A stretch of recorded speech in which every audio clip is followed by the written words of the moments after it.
Magic. Behind all the images and forms of this word, magic, what does it all mean? What is the essence of magic? Magic is everywhere you look, whether it be in yourself or outside in the world. Anywhere knowledge finds its limit, one can say magic takes over. If a magician told you the trick beforehand, there will be no magic to the performance. So the first and most important truth to know about the essence of magic is that it points straight to what's dark and unknown. There's a magic with a K, magic with a rabbit, magical spells, magic in a marketing scheme, magic in propaganda, magic in stories and myths since time immemorial, and all the way up into our present day with Harry Potter. There's so many ideas throughout space and time related to magic. But in this video, magic will be viewed in a way most leave in the dark. In playing around on the surface with the magical, one loses the depth of its essence. The beliefs, the religions, the crystals, all of these are created forms that have a certain magic to them. But like any religion, any placebo, anything created, the magic wears off, and all that are left are empty, essenceless words, mantras, images, beliefs, and rocks.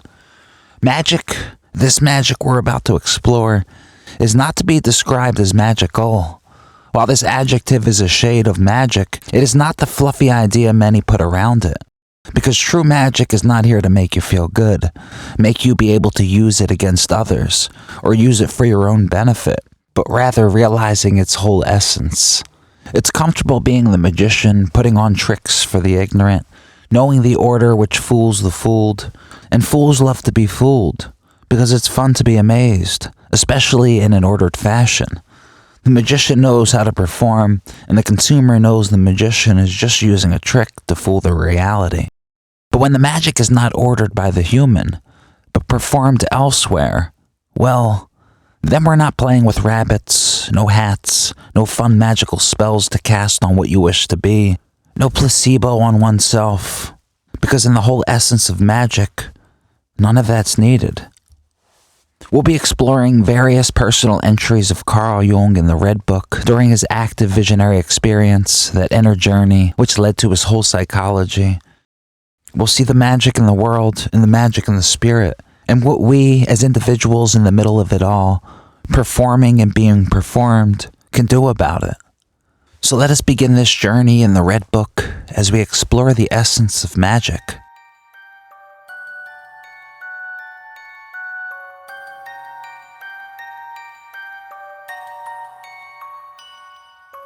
I begin with the magic of the word because it will be our bridge from outer magic which fools the ignorant ego to inner magic which fools the ignorant soul. Now, what can be so magical about words? They seem rather simple, plain, everyone uses them.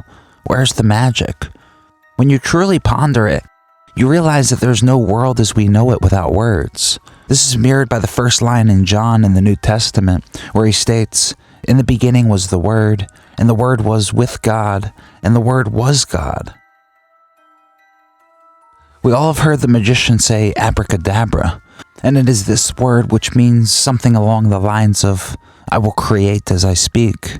Through the word, religions form, governments form, families, values and morals. Through the word, there is science and technology, and without it, there's none.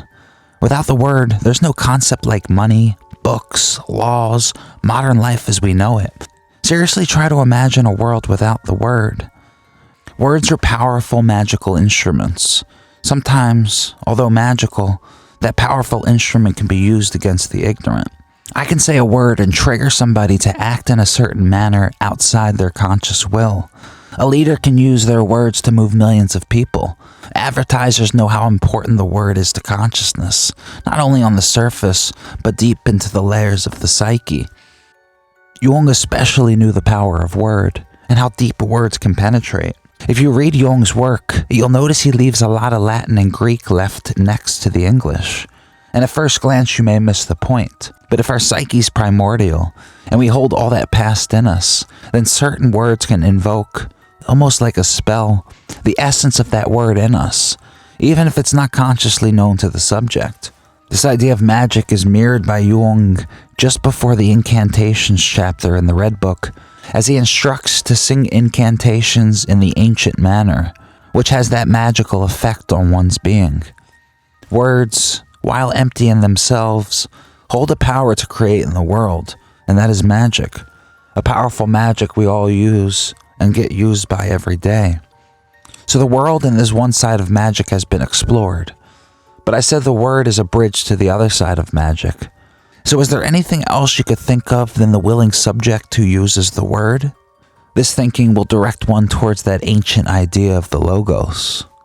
We all agree our dreams contain personal and collective information, or intelligence, which is experienced by a subject when it falls into that space of the unconscious, that place within. And within a dream, we all would agree, contains both images and words. And not only dreams contain words, but insights and intuitions that arise as well. And of course, it is not I who dreams or wills an intuition or insight, nor is it another person willing it in me, but it is the other, say the soul or unconscious, which is doing the willing. I see an image or word both as mediums in which the unknown can be known.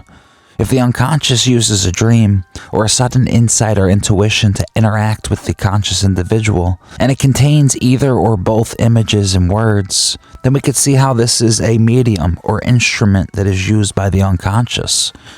The word or images are not the magic, but the magic, one can say, is performed through these instruments. And this is easing us into that dark side of magic, a side few venture. It's easy to put on the hat and wave the wand, to become a wolf that preys on sheep, or watch another wave a wand, a sheep to be wolved. But sheeping and wolving are both defenses by the individual, the ego, in response to fear. And fear is just a natural instinct to anything unknown. So to rid oneself of ignorance and remove the fear which magic lies behind, it requires a dip into the dark, because true magic lies in it. In the introduction to the Red Book, an interesting story is shared about this point. In 1912, Ludwig Staudemeyer, a professor of experimental chemistry, published a work entitled Magic as an Experimental Science. Staudemeyer had embarked on self-experimentations in 1901, commencing with automatic writing. A series of characters appeared, and he found that he no longer needed to write to conduct dialogues with them. He also induced acoustic and visual hallucinations. The aim of his enterprise was to use his self-experimentation to provide a scientific explanation of magic. He argued that the key to understanding magic lay in the concepts of hallucinations and the underconsciousness. Just like Jung's experiences throughout his active imaginations and all of our dreams, insights, and intuitions, magic happens, as the scientist Ludwig states, under consciousness. And in this reality, every single person watching this video is able to access the essence of magic, because that underconsciousness is the essence in which we all share. It is the water we all swim, but like a fish who is contained in it, it cannot be differentiated, and thus it's difficult to see. So all this leads to our first entry, in the Red Book, where Jung is in reflections about his active imagination he had with an Anchorite, a desert father. We'll get to a short segment within this active imagination shortly, but from what was just said, I believe it's best to get straight into Jung's commentary on the entry titled, The Anchorite. He writes, "The writing lies before you and always stays the same, if you believe in words. But if you believe in things in whose places only words stand, you never come to the end. And yet you must go an endless road, since life flows not only down a finite path, but also an infinite one. But the unbounded makes you anxious, since the unbounded is fearful, and your humanity rebels against it. Consequently, you seek limits and restraints so that you do not lose yourself, tumbling into infinity. Restraint becomes imperative for you. You cry out for the word which has one meaning and no other, so that you escape the boundless ambiguity. The word becomes your God, since it protects you from the countless possibilities of interpretation. The word is protective against the diamonds of the unending, which tear at your soul and want to scatter you into the winds. You were saved if you could say at last, This is that, and only that. You speak the word, and the limitless is finally banished. Because of that, men seek and make words. With this, if you haven't caught it yet, there's a connection between the word and order. They're both one. Just as numbers order the physical world, words, alongside images, order the conscious spiritual world. Numbers, words, images, they're all instruments used to apprehend, perceive, an already potential hidden arrangement or orderedness. You may have heard me talk about the formulas of nature when I studied the atmosphere to become a meteorologist, and how in my complete ignorance to anything psychological or spiritual, my heart began to open to the unknown. I knew some outer magic, but this realization of that dark, hidden order to the world, to nature, and witnessing it in the atmospheric forces slowly led me straight into myself, into magic. There's nothing special in the number, in the word, in the dream images themselves, but when you look how it is used, and used by something else outside man, then you realize why the essence of magic is tough to explore. When I began looking into this, my entire reality was upside down, and I could no longer live out that lie. Unfortunately, most, including myself until I had this realization of that other, can't let go of their words. Every belief requires a word. So every religion, ideology, personality type, gender, identity, anything anyone clings to is based on words. And of course, as Jung said in the commentary, they cling to it because it's safe. As I said earlier, fear is just what one is ignorant of. So anytime you come across the unknown, that instinct of fear should come across. Fear is beautiful because if there is a situation which requires our attention, fear stops, halts, it draws attention from the conscious individual and its soul. And that's that beautiful side. And you want all that attention from yourself and your soul to act if one needs to. But if it's nothing dangerous, if it's unjustified, then one is letting fear take control. It's stopping, halting, drawing their attention completely away, and distorting both the conscious and unconscious individual. So with the word comes a relief from the fear, but this clinging to the word because of fear keeps one away from any true magic.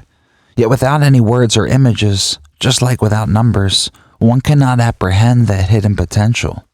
It is truly a magical instrument for both the ego and the world and the soul and the spirit. And we'll continue on this dynamic nature of the word as we join Jung in his actual active imagination with the Anchorite.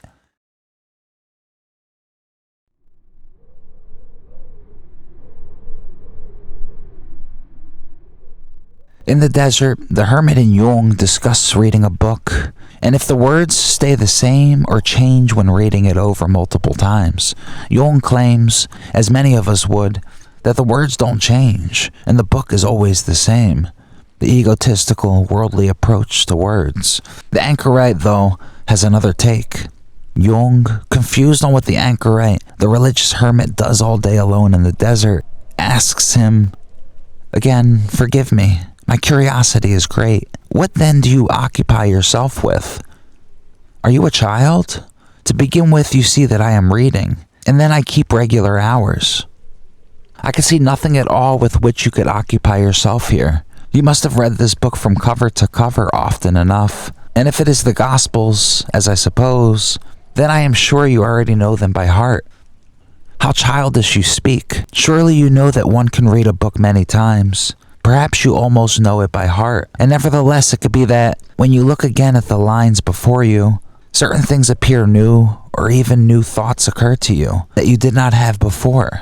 Every word can work productively in your spirit. And finally, if you have once left the book for a week, and you take it up again after your spirit experienced various different changes, then a number of things will dawn upon you. I have a difficulty grasping this. The book remains one and the same. Certainly a wonderfully profound, yes, even divine matter, but surely not rich enough to fill countless years. You are astonishing. How then do you read this holy book? Do you really always only see one and the same meaning in it? Where do you come from? You are truly a pagan. I beg you, Please don't hold it against me if I read like a pagan. Let me talk with you. I am here to learn from you. Consider me as an ignorant student, which I am in these matters. If I call you a pagan, don't take it as an insult. I used to be a pagan too, exactly like you as I well remember. Therefore, how can I blame you for your ignorance? Thank you for your patience, but it matters very much to me to know how you read and what you take from this book. Your question is not easy to answer. It is easier explaining colors to a blind person. You must know one thing above all. A succession of words does not only have one meaning, but men strive to assign only a single meaning to the sequence of words in order to have an unambiguous language. This striving is worldly and constricted, and belongs to the deepest layers of the divine creative plan. On the higher levels of insight into divine thoughts, you recognize that the sequence of words has more than one valid meaning. Only to the all-knowing is it given to know all the meanings of the sequence of words. Increasingly, we try to grasp a few more meanings. One can see where the Anchorite was leading Jung if we look at modern-day neuroscience. We have the ability to transform brain waves into words, proving that spiritual nature or essence which fills the word. If words were real or eternal in themselves, there would only be one language. If you remain fixed to words, you're bound and fated to the world, and will be tricked by one's ignorance. But if you see the beauty and purpose in the word, as well as the ability for it to be, say, raised up by the spirit, the soul, then one is on the way to the true essence of magic. We'll continue along in the Red Book as another important entry is explored. In this act of imagination, we'll see not only the word come up again, but also the idea of outer or scientific and inner or spiritual magic. This act of imagination is with an ancient figure that one can call the personification of the East. Jung, symbolizing the West, speaks to the figure from the East, whose name is Izdubar, about the reality of the sunset.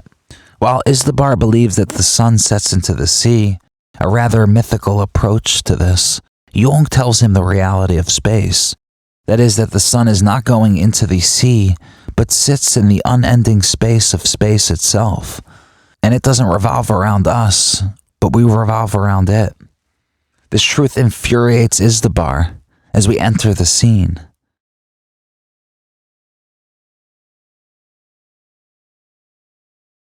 Miserable worm, where did you suckle on this poison? O Izdubar, most powerful one, what you call poison is science.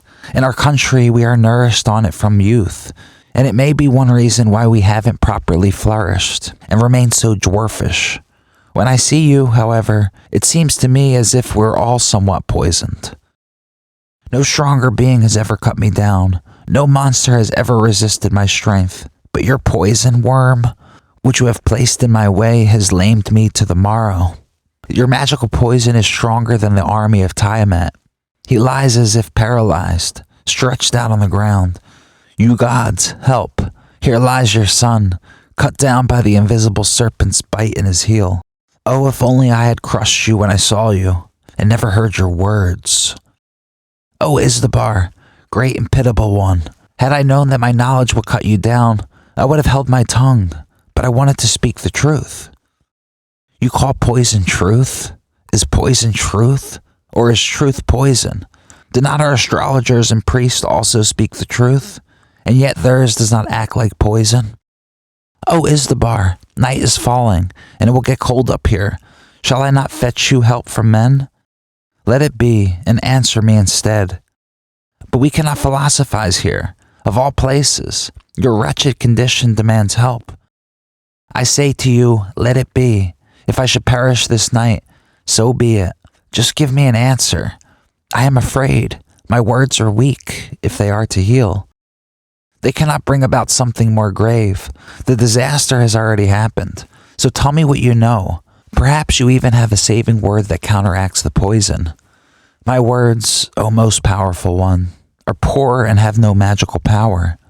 No matter, speak. I don't doubt that your priests speak the truth. It is certainly a truth, only it runs contrary to our truth. Are there two sorts of truth?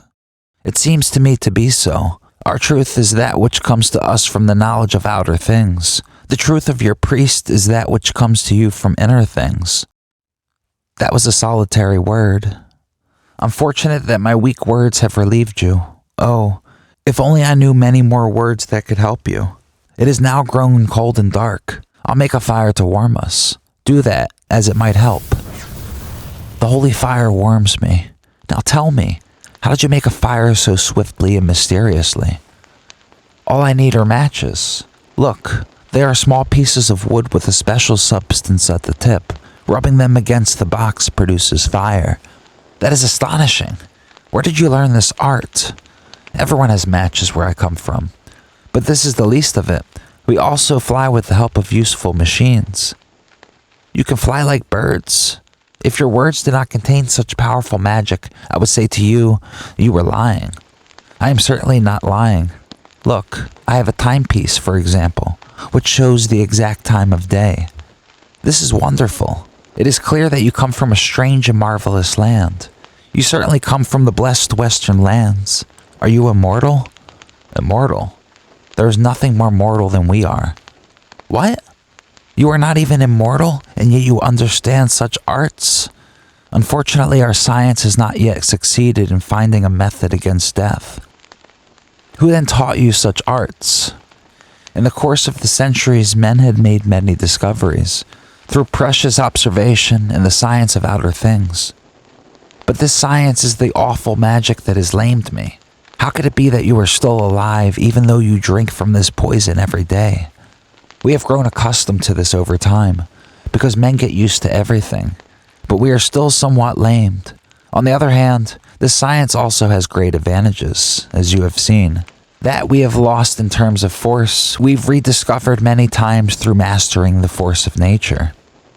Isn't it pathetic to be so wounded?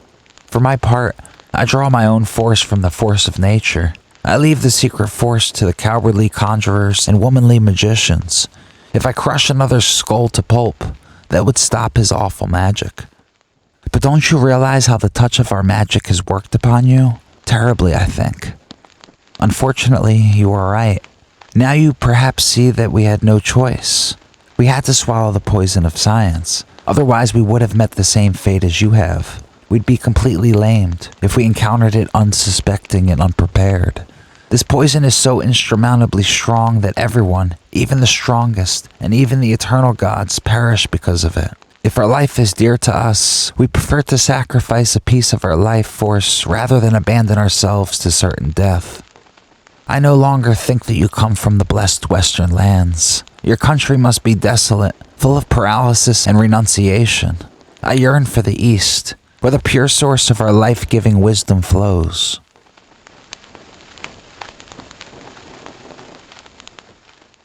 Without science, the spiritual is lamed and poisoned by outer magic and such instruments like words. And without the spirit, the reasonable scientist is lamed and poisoned by inner magic. Balance, as well as wholeness, is key to the essence of magic, and most of us, including Jung in the West, have become bound to the outer. But there's no true understanding of magic without the inner, so it's there where we'll continue in the Red Book. In the commentary to the entry titled Second Night, Jung writes, "In the inner world, there is no explaining away, as little as you can explain away the sea in the outer world. You must finally understand your purpose in explaining away, namely, to seek protection." This quote is expanded on in the footnotes of Jung's drafts of the Red Book, as he adds, "You employ old word magic to protect yourself through superstition, for you are still a powerless child of the old wood. But we can see behind your magic, and it is rendered feeble, and nothing protects you against the chaos other than acceptance. I accepted the chaos, and the following night my soul approached me. When you accept chaos and don't need to hide behind the word for protection, but rather keep that word empty and used for its true purpose, then the fear that holds all back from true magic begins losing its grip.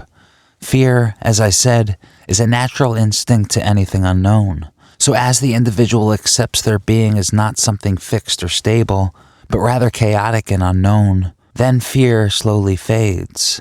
And as the word fades, as fear fades, The unconscious is not at the grip of the subject and their intentions. It is not stopped or halted by the subjective instinct of fear, but rather has the space to unfold its own intentions, its own intuitions, its own insights, and more inner magic in which we'll shortly see in Jung's own experiences.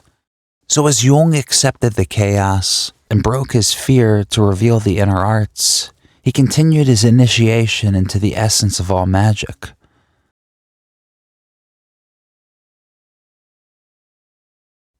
The night following Jung's entry of accepting chaos, his soul says to him, "Words, words, do not make too many words. Be silent and listen. Have you recognized your madness and do you admit it? Have you noticed that all your foundations are completely mired in madness? Do you want to recognize your madness and welcome it in a friendly manner? You want it to accept everything, so accept madness too. Let the light of your madness shine, and it will suddenly dawn on you. Madness is not to be despised and not to be feared, but instead, you should give it life. Your words sound hard, and the task you set me is difficult. If you want to find paths, you should also not spurn madness, since it makes up such a great part of your nature. I didn't know that this is so. Be glad that you can recognize it, for you will thus avoid becoming its victim. Madness is a special form of the spirit, and clings to all teachings and philosophies, but even more to daily life, since life itself is full of craziness, and at bottom utterly illogical. Man strives towards reason only so he can make up rules for himself. Life itself has no rules. That is its mystery and its unknown law. What you call knowledge is an attempt to impose something comprehensible on life. In this acceptance of life, on the way to the essence of magic, Jung is presented with the reality of madness, and not only that it is a part of his being, but that he should give it light. Now, if we take this madness and connect it to the theme of our video, magic, we'll see a match. Almost everywhere you see magic, you'll see madness in its essence. Mainstream magicians like David Blaine, Chris Angel, Houdini were all looked at as a bit mad. Every magic trick is pure madness. A rabbit comes out of a hat, vanishing physical items, knowing the card you picked, cutting a body in half. Even entertainment picks on this idea, as one can find many examples, such as the Mad Hatter in Alice in Wonderland. By the way, Wonderland is Jung's collective unconscious. There's no doubt that magic is of the essence of madness, and that magical operations occur through badness.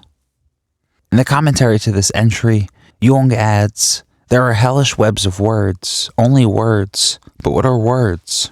Be tentative with words, value them well, take safe words, words without catches, do not spin them with one another so that no web arises, for you are the first who is ensnared in them.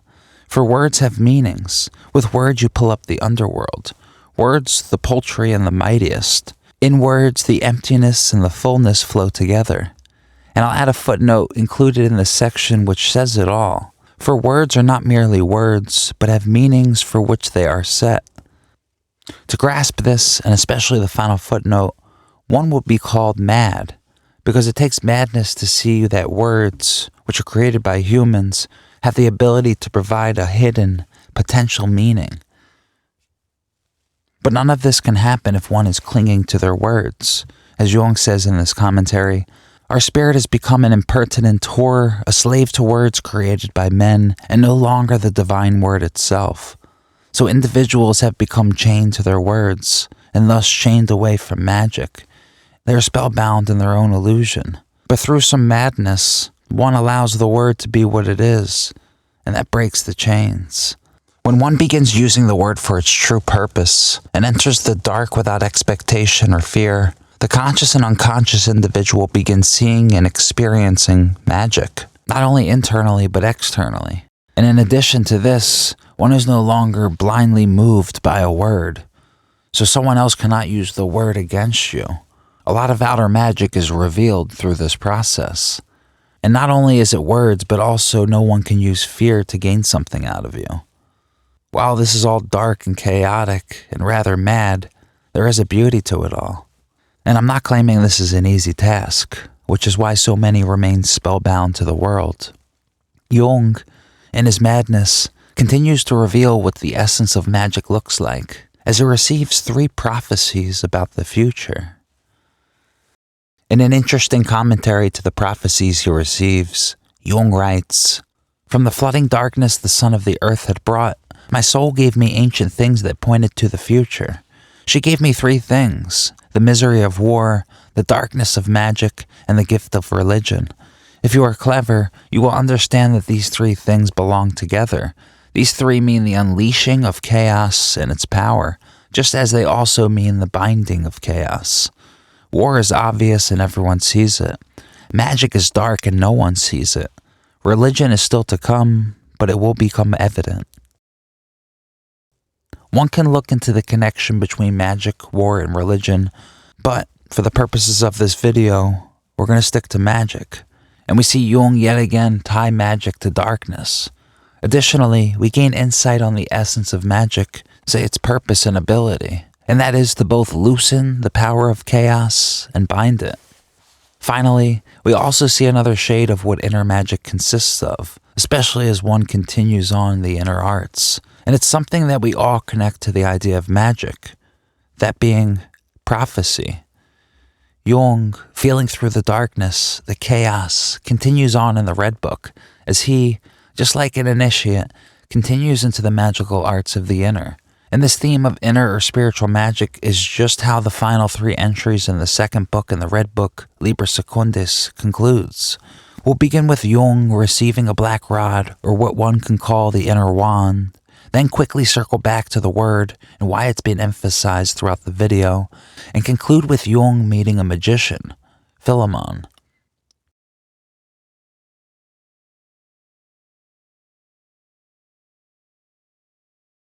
After Jung says to his soul, "I accept what you say," Jung's soul replies, "Well then, raise your hands and receive what comes to you." What is it? A rod? A black serpent? A black rod formed like a serpent, with 2 pearls as eyes, a gold bangle around its neck. Is it not like a magical rod? It is a magical rod. What should I do with magic? Is the magical rod a misfortune? Is magic a misfortune? Yes, for those who possess it. That sounds like the sayings of old. How strange you are, my soul. What should I do with magic? Magic will do a lot for you. I'm afraid that you're stirring up my desire and misunderstanding. You know that man never stops craving the black art and things that cost no effort. Magic is not easy, and it demands sacrifice. Does it demand the sacrifice of love, of humanity? If it does, take the rod back. Don't be rash. Magic doesn't demand that sacrifice. It demands another sacrifice. What sacrifice is that? The sacrifice that magic demands is solace. Solace. Do I understand you correctly? Understanding you is unspeakably difficult. Tell me, what does that mean? Solace is to be sacrificed. What do you mean? Should the solace that I give or the solace that I receive be sacrificed? Both. I'm confused. This is too dark. You must sacrifice solace for the sake of the black rod, the solace you give and the solace you receive. Are you saying that I shouldn't be allowed to receive the solace of those I love and should give no solace to those I love? This means the loss of a piece of humanity and what one calls severity towards oneself and others takes its place. That is how it is. Does the rod demand this sacrifice? It demands this sacrifice. Am I allowed to make this sacrifice for the sake of the rod? Must I accept the rod? Do you want it or not? I can't say. What do I know about the black rod? Who gives it to me? The darkness that lies before you. It is the next thing that comes to you. Will you accept it and offer it your sacrifice? It is hard to sacrifice to the dark, to the blind darkness, and what a sacrifice. Nature. Does nature offer solace? Does it accept solace? You venture a heavy word. What solitude are you asking of me? This is your misfortune and the power of the black rod. How gloomily and full of foreboding you speak. Are you sheathing me in the armor of icy severity? Are you clasping my heart with a bronze carapace? I am happy with the warmth of life. Should I miss it for the sake of magic? What is magic? You don't know magic, So don't judge. What are you bristling at? Magic? What should I do with magic? I don't believe in it. I can't believe in it. My heart sinks, and I'm supposed to sacrifice a greater part of my humanity to magic? I advise you, don't struggle against this. And above all, don't act so enlightened, as if deep down you don't believe in magic. You're inexorable, but I can't believe in magic, or maybe I have a completely false idea of it. Yes, I gather that from what you are saying. Cast aside your blind judgment and critical gesture, otherwise you'll never understand. Do you still mean to waste years waiting? Be patient. My science has not yet been overcome. High time you overcame it. You ask a great deal. Almost too much. After all, is science essential to life? Is science life? There are people who live without science, but to overcome science for the sake of magic? That's uncanny and menacing. Are you afraid? Do you want to risk life? Isn't it life that presents you with this problem? All this leaves me so dazed and confused. Won't you give me an enlightening word? Oh, so it is solace you long for. Do you want the rod or don't you? You tear my heart to pieces.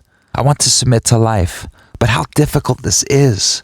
I want the black rod because it is the first thing the darkness grants me. I don't know what this rod means, nor what it gives. I only feel what it takes. I want to kneel down and receive this messenger of darkness. I've received the black rod, and now I hold it, the enigmatic one, in my hand. It is cold and heavy, like iron. The pearl eyes of the serpent look at me blindly and dazzlingly. What do you want, mysterious gift? All the darkness of all former worlds crowd together in you, you hard, black piece of steel. Are you time and fate, the essence of nature, hard and eternally inconsolable, yet the sum of all mysterious creative force? Primordial magic words seem to emanate from you. Mysterious effects weave around you, and what powerful arts slumber in you. You pierce me with unbearable tension. What grimaces will you make? What terrible mystery will you create? Will you bring bad weather, storms, cold, thunder, lightning? Or will you make the fields fruitful and bless the bodies of pregnant women? What is the mark of your being? Or don't you need that, you son of the dark womb? Do you content yourself with the hazy darkness, whose concretion and crystal you are? Where in my soul do I shelter you? In my heart? Should my heart be your shrine, your holy of holies? So choose your place. I have accepted you. What crushing tension you bring with you. Isn't the bow of my nerves breaking? I've taken in the messenger of the night. The most powerful magic lives in it. I feel it and yet can't put into words the nightmarish power granted to it. I want to laugh because so much alters in laughter and resolves itself only there, but laughter dies in me. The magic of this rod is as solid as iron and as cold as death. Forgive me, my soul. I don't want to be impatient, but it seems to me that something has got to happen to break through this unbearable tension that came with the rod. Wait, keep your eyes and ears open. I'm shuddering, and I don't know why. Sometimes one must shudder before the greatest. I bow, my soul, before unknown forces. I'd like to consecrate an altar to each unknown god. I must submit. The black iron in my heart gives me secret power. It's like defiance and like contempt for men.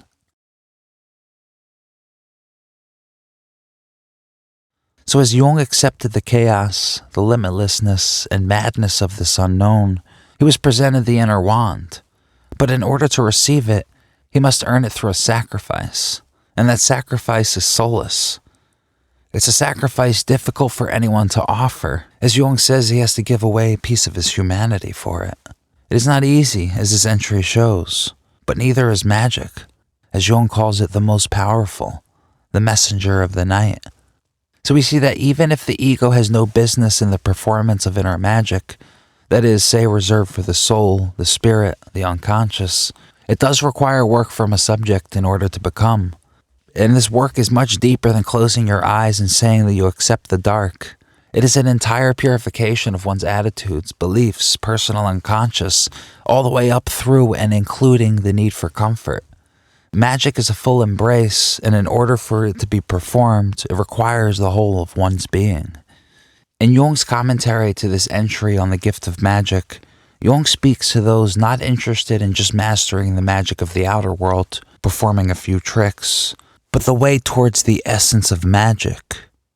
He writes, "There is only one way, and that is your way. There is only one salvation, and that is your salvation. Why are you looking around for help? Do you believe that help will come from outside? What is to come will be created in you and from you. Hence, look into yourself. Great is the power of the way. The power of the way is so great that it carries others away and ignites them. You do not know how this happens, hence it is best that you call this effect magical. Magic is the working of men on men, but your magic action does not affect your neighbor. It affects you first, and only if you withstand it does an invisible effect pass from you to your neighbor." The first line points to the way of true magic, and it is in oneself. That's the only way. And as difficult as this way is, the beauty about it is that we all have access to it. And not only do we have access to it, but it's the closest thing to us, because it is us. And since it is in us, no one can teach us it, nor can we decide how or what it will perform. We also see in the final sentence another hint at how inner magic works.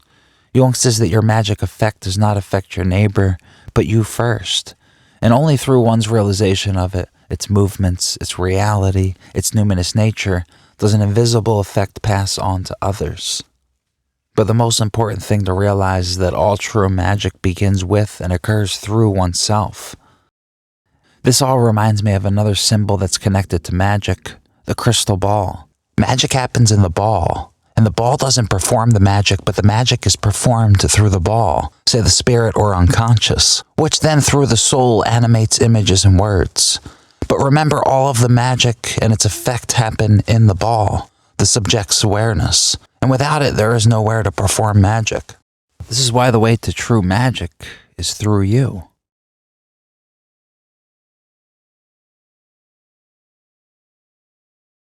This entry is beautiful for anyone still with me because the word, fear, sacrifice, the hidden potential order, and the way to witness, partake in inner magic all comes together in this commentary to Jung's active imagination entry titled The Way to the Cross.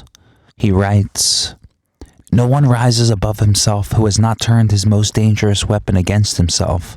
One who wants to rise above himself shall climb down and hoist himself unto himself and lug himself to the place of sacrifice. But what must happen to a man until he realizes that outer visible success, that he can grasp with his hands, leads him astray? What suffering must be brought upon humanity until man gives up satisfying his longing for power over his fellow man, and forever wanting others to be the same? How much blood must go on flowing until man opens his eyes and sees the way to his own path and himself as the enemy, and becomes aware of his real success? You ought to be able to live with yourself, but not at your neighbor's expense. Someone must begin to stop being childish. Your craving satisfies itself in you. You can offer no more precious a sacrificial meal to your God than yourself. May your greed consume you, for this wearies and calms it, and you will sleep well, and consider the sun each day as a gift. If you devour other things and other people, your greed remains eternally dissatisfied, for it craves more. The most costly, it craves you, and thus you compel your desire to take your own way. You may ask others provided that you need help and advice, but you should not make demands on no one, neither desiring nor expecting anything from anyone except from yourself, for your craving satisfies itself only within you. You are afraid of burning in your own fire. May nothing prevent you from doing so, neither anyone else's sympathy, nor your more dangerous sympathy with yourself, since you should live and die with yourself. When the flame of your greed consumes you, and nothing remains of you but ash, so nothing of you was steadfast. Yet the flame in which you consumed yourself has illuminated many. But if you flee from your fire full of fear, you scorch your fellow men, and the burning torment of your greed cannot die out, so long as you do not desire yourself. The mouth utters the word, the sign, and the symbol. If the word is a sign, it means nothing. But if the word is a symbol, it means everything. When the way enters death and we are surrounded by rot and horror, the way rises in the darkness and leaves the mouth as the saving symbol, the word. It leads to the sun on high. For in the symbol there is the release of the bound human force struggling with darkness. Our freedom does not lie outside us, but within us. One could be bound outside and yet will still feel free since one has burst inner bonds. One can certainly gain outer freedom through powerful actions, but one creates inner freedom only through the symbol. The symbol is the word that goes out of the mouth that one does not simply speak, but that rises out of the depths of the self as a word of power and great need, and places itself unexpectedly on the tongue. It is an astonishing and perhaps seemingly irrational word, but one recognizes it as a symbol since it is alien to the conscious mind. If one accepts the symbol, it is as if a door opens leading into a new room, whose existence one previously did not know. But if one does not accept the symbol, it is as if one carelessly went past this door, and since this is the only door leading to the inner chambers, one must pass outside into the streets again, exposed to everything external. But the soul suffers great need, since outer freedom is no use to it. Salvation is a long road that leads through many gates. These gates are symbols. Each new gate is at first invisible. Indeed, it seems at first that it must be created, for it exists only if one has dug up the spring's root, the symbol. To find the mandrake, one needs the black dog, since good and bad must always be united first if the symbol is to be created. The symbol can neither be thought up nor found. It becomes. To find the mandrake, to find magic, you need the black dog, the unconscious, the chaos, the darkness. Jung realized this reality of the word, not only in his own meditations, but in his sessions with his patients. He witnessed that power that unexpectedly rose up and placed itself on his patient's tongue, and he realized it was placed there out of great need. And this is why so many miss out on inner magic, because that word is there, but it's usually ignored, repressed, projected. It's not looked at by the conscious individual, and thus the magical operation ends. The trick was halfway performed, but to complete the performance, one must participate in its act. And it doesn't mean that you act out everything that arises to become possessed and spellbound, but rather hold the attention to what is actually happening. And through this, you'll notice that magic, that psychic transformation completing itself.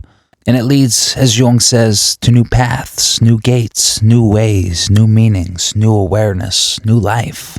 But to be able to hold that attention, one must be able to embrace what is. It's a tricky balance, and Jung realized the paradox this places him in regards to his future, as he closes this commentary with this idea.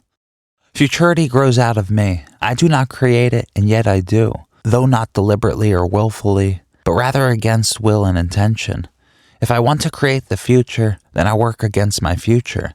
And if I do not want to create it, once again, I do not take sufficient part in the creation of the future, and everything happens then according to the unavoidable laws to which I fall victim. The ancients devised magic to compel fate. They needed it to determine outer fate. We need it to determine inner fate, and to find the way that we are unable to conceive.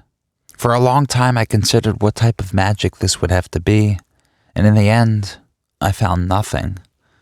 Jung realized the pickle he was in. He knew there was another, much more powerful and intelligent in him. And if he, with his own opinions and beliefs, wills his future, then he works against that other. But if he does nothing, then he remains fated. The ancients didn't have our science, that science which poisoned Izdubar. So outwardly they were fated. For example, in illness, without science, there's a harsh fate to many. Through the magic of the word, we are able to change fate. But inner fate, the depressions, those locked in trauma, the anxieties, the complexes, all of that needs the use of inner magic. And without it, well, you're internally fated. So this takes us to the final chapter of Liber Secundus, the chapter where Jung meets a magician. In it, Jung learns all he can about magic.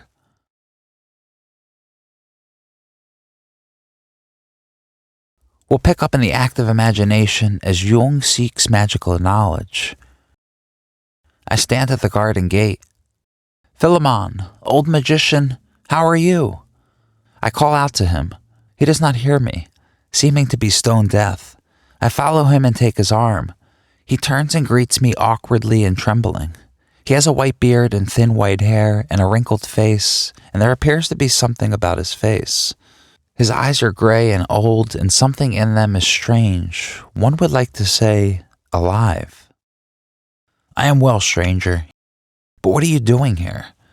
People tell me that you understand the black art. I am interested in that. Will you tell me about it? What should I tell you about? There's nothing to tell. Don't be ill-natured, old man. I want to learn. You are certainly more learned than I. What can I teach you? Do not be mean. I certainly don't intend to become your competitor. I'm just curious to know what you were up to and what magic you were performing. What do you want? In the past, I have helped people here and there who have been sick and disadvantaged. What exactly did you do? Well, I did it quite simply with sympathy. Old man, that word sounds comical and ambiguous. How so? It could mean that you either helped people by expressing compassion or by superstitious, sympathetic means. Well, surely it would have been both. And that's all there was to your magic? There was more. What was it? Tell me. That is none of your business. You are impertinent and meddlesome.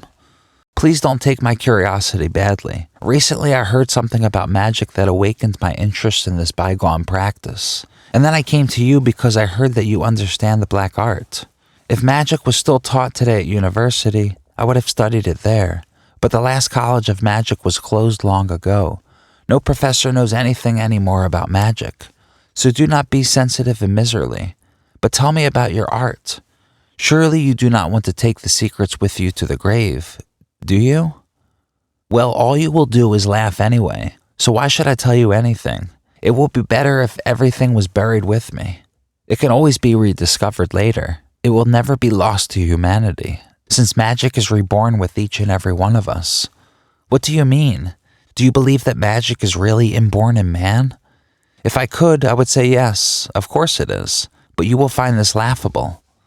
No, this time I will not laugh, because I have often wondered about the fact that all peoples in all times and in all places have the same magical customs. As you can see, I have already thought along similar lines. What do you make of magic? To put it plainly, nothing, or very little.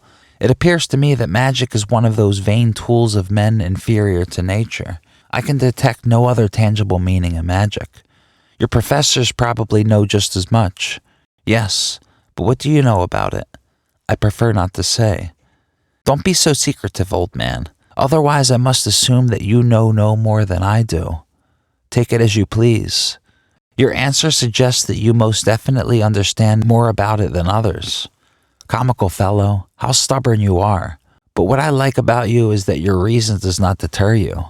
That's actually the case. Whenever I want to learn and understand something, I leave my so-called reason at home and give whatever it is that I am trying to understand the benefit of the doubt. I have learned this gradually because nowadays the world of science is full of scary examples of the opposite. In which case you could do very well for yourself. I hope so. Now let us not stray from magic.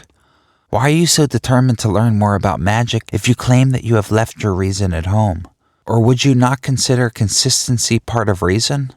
I do, I see, or rather, it seems as if you are quite an adept sophist who skillfully leads me around the house and back to the door. It seems that way to you because you judge everything from the standpoint of your intellect. If you've forsaken reason for a while, you will also give up consistency. That's a difficult test, but if I want to be adept at some point, I suppose I ought to submit to your request. All right, I'm listening. What do you want to hear? You're not going to draw me out. I'm simply waiting for whatever you're going to say. And what if I say nothing? Well, then I'll withdraw somewhat embarrassed and think that Philemon is at the very least a shrewd fox who definitely would have something to teach me. With this, my boy, you have learned something about magic. I'll have to chew on this. I must admit that this is somewhat surprising. I had imagined magic as being somewhat different. Well, this shows you how little you understand about magic and how incorrect your notion of it is. If this should be the case, or that's how it is, then I must confess that I approach the problem completely incorrectly. I gather from what you are saying that these matters do not follow ordinary understanding. nor does magic. But you have not deterred me at all. On the contrary, I am burning to hear even more. What I know up to now is essentially negative. With this, you have recognized the second main point. Above all, you must know that magic is the negative of what one can know. That too, my dear Philemon, is a piece of knowledge that is hard to digest and causes me no small pain. The negative of what one can know? I suppose you mean that it cannot be known, don't you? This exhausts my understanding. That is the third point that you must note is essential, namely, that there is nothing for you to understand. Well, I must confess that this is new and strange. So nothing at all about magic can be understood? Exactly. Magic happens to be precisely everything that eludes comprehension. But then how the devil is one to teach and learn magic? Magic is neither to be taught nor learned. It's foolish that you want to learn magic. But then magic is nothing but deception? Watch out, you have started reasoning again. It is difficult to exist without reason, and this is exactly how difficult magic is. Well, in that case, it's hard work. I conclude that it is an inescapable condition for the adept that he completely unlearns his reason. I'm afraid that this is what it amounts to. Ye gods, this is serious. Not as serious as you think. Reason declines with old age, since it is an essential counterpart of the drives, which are much more intense in youth than in old age. Have you ever seen young magicians? No, the magician is proverbially old. You see, I am right. But then the prospects of the adept are bad. He must wait until old age to experience the mysteries of magic. If he gives up his reason before then, he can already experience something useful sooner. That seems to me to be a dangerous experiment. One cannot give up reason without further ado. Nor can one simply become a magician. You lay damnable snares. What do you want, such as magic? Old devil, you make me envious of unreasoning old age. Well, a youth who wants to be an old man, and why? He wants to learn magic, and yet dares not to for the sake of his youth. You spread a terrible net, old trapper. Perhaps you should still wait a few years with magic until your hair has gone gray and your reason has slacked somewhat. I don't want to listen to your scorn. Stupidly enough, I got caught up in your yard. I can't make sense of you. But stupidity would perhaps be progress on the way to magic. Incidentally, what on earth do you intend to achieve with your magic? I am alive, as you see. Other old men are too. Yes, but have you seen how? Well, admittedly, it was not a pleasant sight. Incidentally, time has left its mark on you too. I know. So what gives you the advantage? It doesn't exactly meet the eye. What kind of advantage doesn't meet the eye? I call that magic. You are moving in a vicious circle. May the devil get the better of you. Well, that's another advantage of magic. Not even the devil gets the better of me. You are beginning to understand magic, so I must assume that you have a good aptitude for it. Thank you, Philemon. That is enough. I feel dizzy. Goodbye. While I'll keep my own commentary quick, there are a few points to highlight. First, Jung, noticing the body of Philemon in the beginning, old and wrinkly, sees a glimpse into his inner, as the eyes are the window into the soul. And as he said, they were alive. This is where magic takes one, what inner magic consists of. Also, we see that magic cannot be learned or taught. It must be experienced by the individual. As we've learned previously, this is the way. Another point to highlight from this act of imagination is a slight nod to the point I brought up a few times in this video, and that's the fact that we all have access to magic. Everyone can be a magician, and no one is more magical than another. It just requires difficult work. Philemon tells Jung that magic is reborn in each and every one of us. So as Philemon provided Jung a few points on magic, he didn't really say much. What he did say is that you should throw away the guru, the books, the science, the reason, the understanding.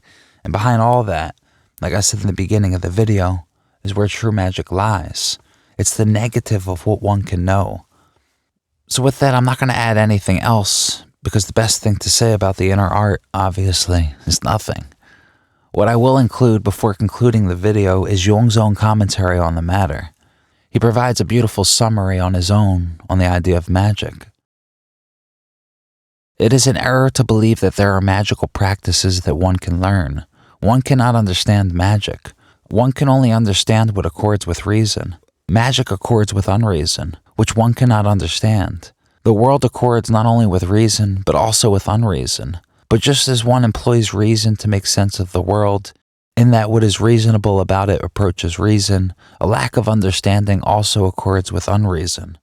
This meeting is magical and eludes comprehension. Magical understanding is what one calls non-comprehension. Everything that works magically is incomprehensible, and the incomprehensible often works magically. One calls incomprehensible workings magical. The magical always surrounds me, always involves me. It opens spaces that have no doors, and leads out into the open where there is no exit. The magical is good and evil, and neither good nor evil. Magic is dangerous since what accords with unreason confuses, allures, and provokes, and I am always its first victim. Where reason abides, one needs no magic. Hence our time no longer needs magic. Only those without reason need it to replace their lack of reason. But it is thoroughly unreasonable to bring together what suits reason with magic, since they have nothing to do with one another. Both become spoiled through being brought together. Therefore, all those lacking reason quite rightly fall into superfluity and disregard. A rational man of his time will therefore never use magic. An important footnote from Jung's psychological types adds, reason can only give one equilibrium if one's reason is already an equilibrating organ. As a rule, man needs the opposite of his actual condition to force him to find his place in the middle. Jung continues in the commentary, but it is another thing for whoever opened the chaos in himself. We need magic to be able to receive or invoke the messenger and the communicator of the incomprehensible. We recognize that the world comprises reason and unreason, and we also understood that our way needs not only reason, but unreason. This distinction is arbitrary and depends upon the level of comprehension. But one could be certain that the greater part of the world eludes our understanding. We must value the incomprehensible and unreasonable equally. Although they are not necessarily equal in themselves, a part of the incomprehensible, however, is only presently incomprehensible and might already concur with reason tomorrow. But as long as one does not understand it, it remains unreasonable. Insofar as the incomprehensible accords with reason, one may try to think it with success, but insofar as it is unreasonable, one needs magical practices to open it up. The practice of magic consists in making what is not understood understandable in an incomprehensible manner. The magical way is not arbitrary, since that would be understandable, but it arises from incomprehensible grounds.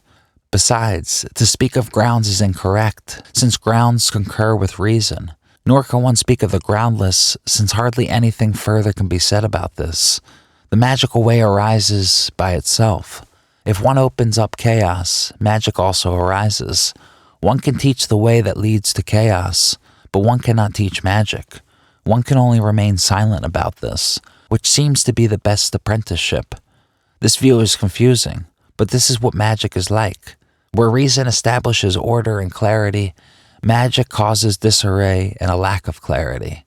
Another important footnote from the Red Book drafts adds, magical practice hence falls into two parts. First, developing an understanding of chaos, and second, translating the essence into what can be understood. Jung continues in the commentary, one indeed needs reason for the magical translation of the not understood into the understandable, since only by means of reason can the understandable be created. No one can say how to use reason, but it does arise if one tries to express only what an opening of chaos means. Magic is a way of living. If one has done one's best to steer the chariot, and one then notices a greater other is actually steering it, then magical operation takes place. One cannot say what the effect of magic will be, since no one can know in advance because the magical is the lawless, which occurs without rules and by chance, so to speak. But the condition is that one totally accepts it and does not reject it, in order to transfer everything to the growth of the tree. Stupidity, too, is part of this, which everyone has a great deal of, and also tastelessness, which is possibly the greatest nuisance. Reason takes up only a very small share of magic. This will offend you. age and experience are needed. The rash desirousness and fear of youth, as well as its necessary virtuousness, disturb the secret interplay of God and the devil. You are then all too easily torn to one side or the other, blind or paralyzed. And to finish this section, I'll add one final footnote which describes Jung's thoughts on the archetypal nature of the magician in his work, Psychological Types.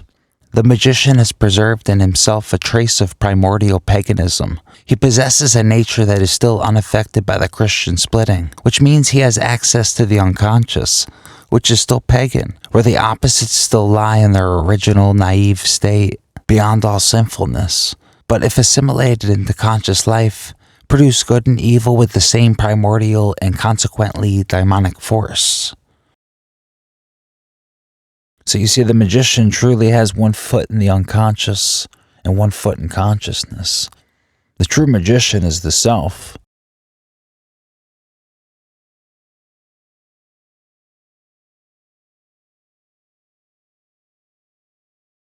In the lengthy amount of material presented, all Jung and I have done is point to a few signs about its reality. And the most important sign above all is that the way to magic awaits each and every one of you. It requires no money. It requires no one else. You can't learn it, nor can you trick nature into magic. Yes, there are sacrifices needed. But have you ever realized the sacrifice humans give up to be a part of the system of the world? They give up their soul, their spirit, magic. So what's a sacrifice to the other end going to do besides trade what's dead for life? Magic is all there, and it is just waiting for your, as Jung calls it, magical worm gaze, your attention and awareness. While magic can draw upon something in the past or future, you have to remember it's always performed in the now. So if you're not here, magic's not there. A beautiful, simple example of the magic we all have access to has been explored by scientists interested in reality. Multiple research teams have pondered if we have the ability to know what's going to happen before it happens. And while we're just talking a few seconds, and it's not full-blown proof of prophecy, studies have repeatedly proven that there is a signature in the brain before it senses what's going to be sensed. If we all have this magic performed without our warm gaze, it begs the question, what other mental capabilities are we ignorant of? And what can we develop through this warm gaze? This brings us to the end, or the beginning. What is the essence of magic? This final revelation is revealed to Jung years after these entries we've explored in the video. It is provided to Jung by a figure named Ka, who is only found in the Red Book footnotes, as its presence isn't felt until Book 7, the final book of the Black Books. Ka says to Jung, I know what you need. You need my mystery. My mystery is the essence of all magic, and that is love. This love is not lovely, heart-shaped, feel-good love, but Ka is speaking on the raw essence of love. So then how is love the essence of magic? Well, if strife is the separateness or splitting of opposites, then love is the togetherness or uniting of opposites. Unity is love, and it is only in the center where this can take place. But never forget, you cannot unite what first hasn't been separated.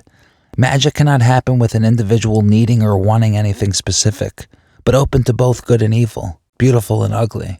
Magic cannot happen when above and below are separated. It only happens in the synchronicity between each. Magic cannot happen without the performer and the consumer. If the performer is performing to no one, if the performer has no one to consume it, then nothing's in the dark, and magic only happens in the dark. And so magic lies in the middle of paradox. If one lives outside, like the scientists, there's a certain magic gained, but another lost, and the same for one who lives inside. But the true magician, true magic, is the one in the middle, and all we as individuals can do is circle that fire. Magic has always been connected to a circle since the beginning of time, because there's no logic to magic. It is circular because it is whole. Magical rites are performed around a circle, say dancing around the fire, because it is in that center where the trick is performed, and all we as individuals can do is partake in it, accept and allow the chaos to arise as it is. And without the will to act, feed the fire, circle the fire, there'd be no magic. But with the willing subject, not performing but partaking in the act of it all, then one can finally know what the essence of magic entails. Jung calls the psyche a magic circle, and the way is in the middle, now, without the need for anyone or anything. You cannot witness magic without the ego, nor perform it without the spirit. So as the ego develops outer magic, the soul develops inner magic. When one realizes where the essence of magic lies, that being in the unconscious, there is a realization of one's purpose. Chaos requires the conscious subject to aid in its unconsciousness becoming conscious, and thus is magic.